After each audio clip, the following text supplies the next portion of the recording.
Today I'm going to be talking about the R word, my experience with it, and the story for how I dealt with R word and how you can probably deal with R word if it ever happens. There's been a lot of controversy going on right now with Mr. George, and I had my own experience when I met him, and it was really nice. And when I tell you this is one of the most difficult videos I've ever had to make because I thought that we were past this in a lot of ways. I've dealt with my own experiences of R word, and so I'm going to be talking about the first time I ever dealt with R word. And so, where do I even begin? Ugh, this is a difficult video too because I was protesting for Mr. George and what happened and everything. And I had just moved back well, I haven't just moved back. I've been back for about 2 years. But I moved back to try to save up for a house and move into a home or whatever. And I left to go to the protest. And when I got back, my mom was like, "You gotta go." So I had to move out, and literally the next day, I'm at my best friend's house right now. I just put my deposit down for an apartment, and I was accepted. So I will be moving on the 30th, and this is a new venture, a new.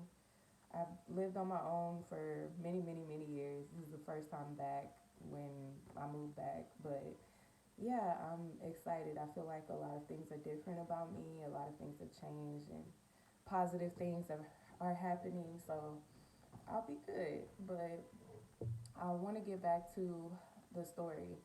So it's not really a long story. I was going to an all black and Hispanic school at first. I went to a private school. It was called St. Mary's. It's in Third Ward, Texas, out here in Houston, Texas. And so while I was there, I didn't see color. We weren't really taught much. We were just taught that everybody comes from different backgrounds, love everybody, don't treat everybody bad, treat everybody the same, which is good, how you would want to be treated. We learned about the Bible there. We learned about black history more than any other history. And I would take my kids to that school any day. There's stuff with every school, but I really loved that school. So child, we ended up going to another school. So I started going to public school because my dad wanted me to be well rounded and be able to experience both spectrums of black people, Hispanic people, white people, every race, every gender, every kind. So I started going to public school, and it was my third day. My first day, I was so excited. I was like, it's gonna be like Power Rangers. It's gonna be all the colors because I only had two colors at my school. So I was like super excited, and I was like, it's gonna be like Disney Channel and Power Rangers, and like I'm thinking all kids just hang out, so I could just play with all different colors, all different kinds of kids. And I wasn't fixated on the color. I just was excited to meet new kids. So I got to school super nervous. Got cool with a few different types of girls. One was like a tomboy, the other one was super girly. One was white, and then I had another friend that was black, an Indian friend, an Asian friend, a Hispanic friend, and like black friends too. And I've always been like that. Like I love everybody. So, child, we went. I've had to get therapy for this because I didn't realize I was taking it into my adulthood life. But yeah, the little girl, one of the little girls that I play with the most because we had class together before and after recess. Her name was Heather, and Heather was this beautiful girl. She looked like a model. She looked like a model, but like a kid. She had really long, bone straight blonde hair. She had blue eyes, really long eyelashes. She was gorgeous. And I was a little black girl, and I had the little plaits and the little barrettes at the end. And And my mom was still doing my hair, and believe that's when I started getting relaxers. But I was sitting in art class with a girl, and we were drawing or something like that. And one of the other girls that we would play with at recess, her name was Emma. She was another white girl, and I liked hanging out with Emma. And Emma looked like Baby Spice, like a baby Spice. She had really long, bone, straight blonde hair too, but hers was like more platinum blonde. Hers was like closer to gray. It was really pretty, and Heather's was just blonde.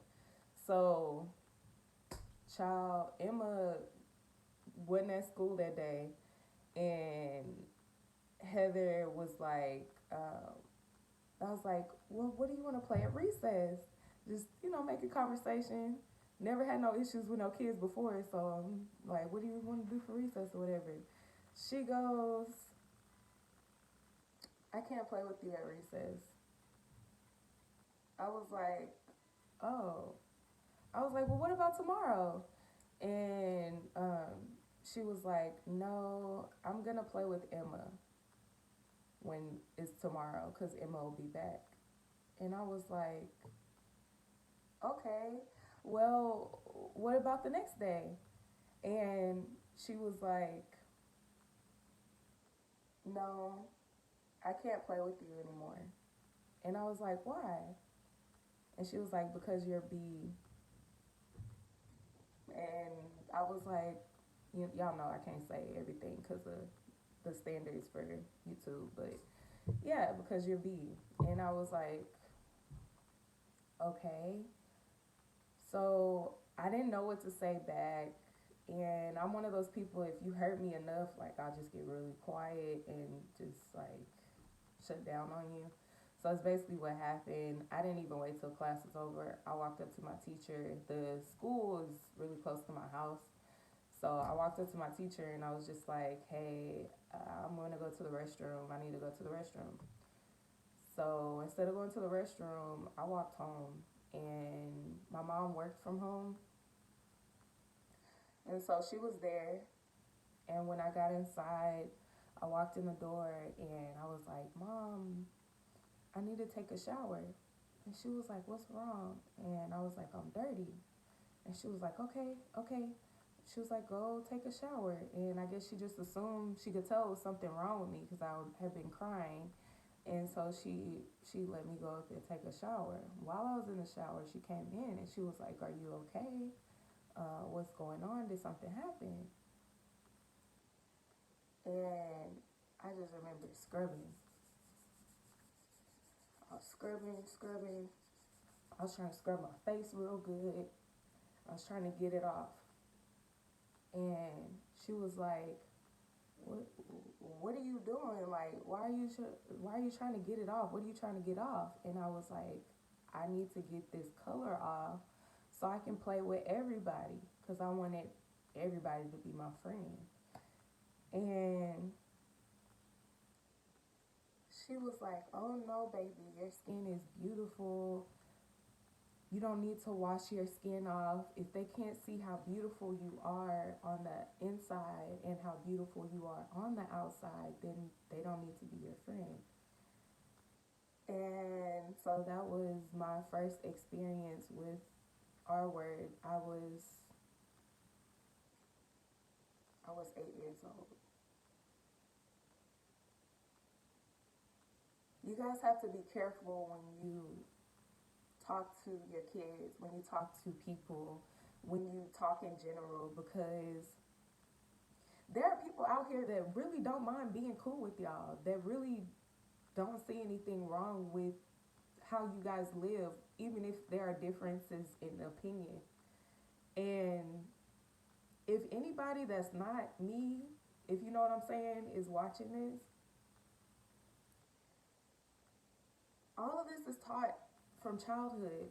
And so if we're able to make sure that our kids and that our brothers and our sisters and just people we come across and our friends and our families and our associates know our stance on everybody being able to get along, I think a lot of things will change for the better. That was really hard to do. I've been pushing this video off for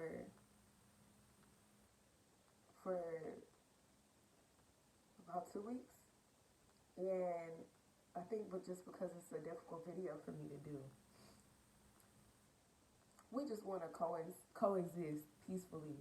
We just want to be able to do what we need to do, and things were changing for that reason for the better. I feel like,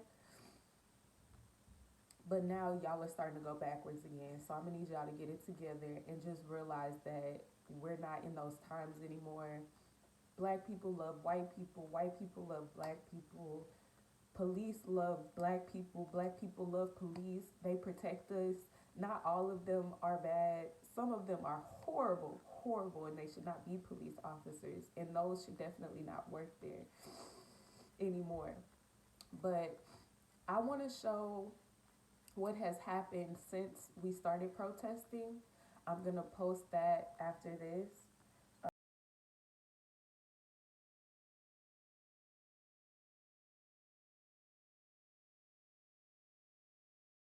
Um, just so you can see the changes that have happened from us protesting so much.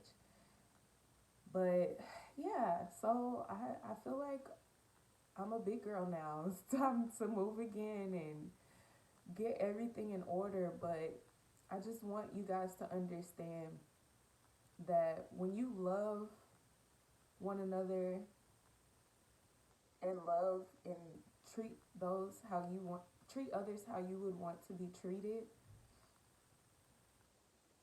you can sleep at night. The people you're around feel happier and peaceful. You can really say at the end of the day that you were as Christ-like as you could be because you didn't allow someone else's ignorance to disrupt your mental peace.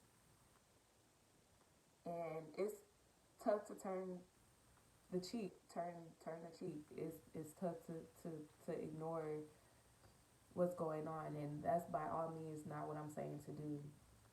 And by all means, if you have any stories, I think that this is the best time to post those so that people can understand what we've gone through and what we deal with daily.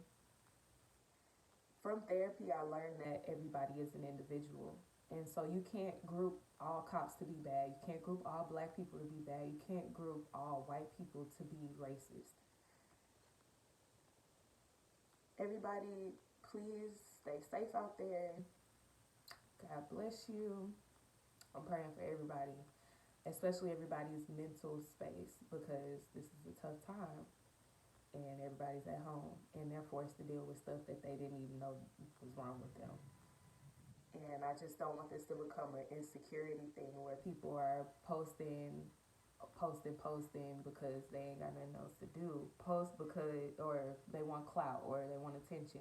Post because you really want to see a change and be genuine in it.